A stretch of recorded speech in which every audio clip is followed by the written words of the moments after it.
안녕하세요. 오늘 1분입니다. 오늘은 부자들이 돈을 어떻게 쓰는지에 대해 이야기해볼까 합니다. 많은 분들이 부자들은 돈을 모으기만 하고 쓰지 않는다고 생각합니다. 부동산이나 주식만 사면서 철저하게 자산만 늘린다고 말이죠. 하지만 실상은 조금 다릅니다. 부자들도 돈을 적당히 쓰고 때로는 그 돈 쓰는 방식이 우리에게 큰 교훈을 주기도 합니다. 30억에서 50억 정도의 자산을 가진 부자들은 한 달에 500에서 600만 원 정도를 소비합니다. 이 정도면 우리도 충분히 상상할 수 있는 금액이죠. 특별히 호화로운 생활을 하는 건 아니지만 그렇다고 아끼기만 하는 것도 아닙니다. 중요한 점은 그들이 이 돈을 어떻게 마련하고 어떻게 쓰는가 하는 것입니다. 우리 대부분은 월급을 받아 생활비로 쓰지만 부자들은 다릅니다. 그들은 월세 수익, 이자 수익, 배당금을 통해 생활비를 충당합니다. 즉, 자산이 자산을 만들어내는 구조에서 나오는 수익으로 소비를 하는 것이죠. 부동산이나 주식에 투자할 돈은 따로 남겨두고 그 외에 남는 돈을 적당히 사용합니다. 그래서 그들의 소비는 자산을 침해하지 않으며 오히려 자산이 계속해서 늘어나는 선순환 구조를 유지합니다. 이게 바로 부자들이 돈을 다루는 중요한 방식입니다. 필요할 때는 돈을 쓸 줄 알지만 자산을 축적하는데 방해가 되지 않도록 지혜롭게 소비하죠. 그래서 많은 사람들이 부자들과 가까워지면 금방 돈을 다 써버린다고 이야기하는 것도 이런 이유입니다. 그들과 같은 수준의 소비를 할 수 있을 것 같지만 부자들은 수익 구조 자체가 다르기 때문에 우리와는 다른 차원에서 돈을 사용하고 있는 것이죠. 예를 들어 한 부자가 매달 500만 원 정도를 소비한다고 해봅시다.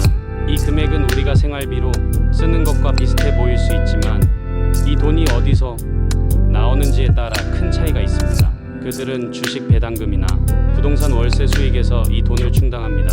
예를 들어 부동산을 통해 매달 700만 원의 월세 수익이 나온다면 그중 500만 원을 소비하고 나머지 200만 원은 다시 자산에 투자하는 식입니다.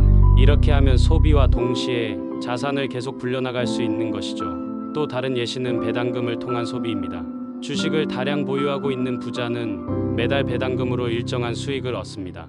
이 배당금을 활용해 생활비를 쓰면서도 주식 자체는 계속해서 보유하고 있어 자산의 가치는 그대로 유지되거나 오히려 늘어납니다.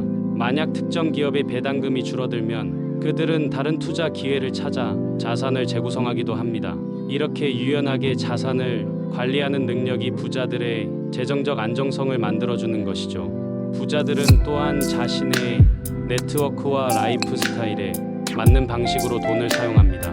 예를 들어 건강을 위한 고급 헬스클럽에 가입하거나 자녀 교육을 위해 전문 튜터를 고용하는 등 그들의 소비는 장기적인 가치를 창출하는 방향으로 이루어집니다. 이런 소비는 단순한 사치가 아니라 그들의 자산을 더욱 안정적으로 유지하고 가족의 미래를 위한 투자로 볼 수 있습니다. 그리고 또 한 가지 중요한 점은 부자들은 경험에 투자하는 것을 아끼지 않는다는 것입니다. 여행을 가거나 새로운 경험을 통해 인사이트를 얻고 자신에게 영감을 주는 활동에 돈을 씁니다.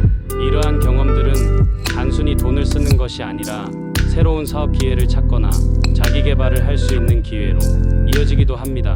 예를 들어 한 부자가 해외여행 중에 특정 시장의 가능성을 발견하고 새로운 투자 아이디어를 떠올렸다는 이야기는 흔히 들을 수 있는 사례입니다.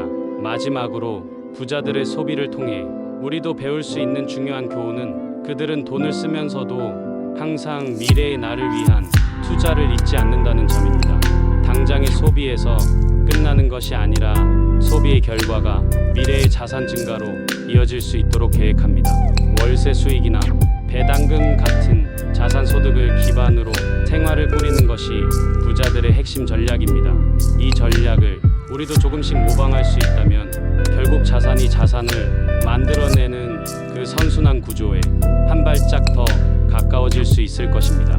오늘 이 이야기를 통해 부자들이 돈을 쓰는 방식을 이해하고 그들처럼 수익을 자산에서 만들어내는 구조를 생각해보는 건 어떨까요? 우리도 자산이 자산을 만들어내는 그 순환의 첫걸음을 시작할 수 있을 것입니다. 감사합니다.